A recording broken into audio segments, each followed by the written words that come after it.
अस्सलाम वालेकुम। जैसे ईद का सीज़न है, ईद की हर किसी को तैयारी है कपड़ों की, तो हाज़िर खिदमत है आपके आगे एक और नया आउटफिट डिज़ाइन।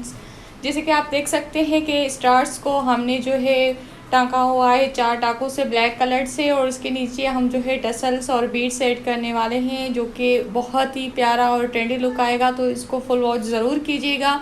ज़रूरी आपके ईद के हिसाब से ज़रूर इसके आपको देखेंगे तो आइडियाज़ आएगा। बहुत ही अच्छा और प्यारा लुक है। इस जो है बीड्स को लगाने के बाद हम इसमें टसल सेट करेंगे 2 शेड के। तो 2 शेड के टसल लगाने के बाद जो है हम इसका फुल लुक हम आपको दिखाने वाले हैं। इसमें जो है हमने कुरेशा की लेस यूज़ की है सेम कलर की। बहुत ही प्यारा और ट्रेंडी लुक आ रहा है इस शर्ट का। तो प्लीज़ वीडियो लास्ट तक ज़रूर वॉच कीजिएगा। अगर आपको डिज़ाइन पसंद आए तो प्लीज़ लाइक और कमेंट ज़रूर कीजिएगा। Thank you so much.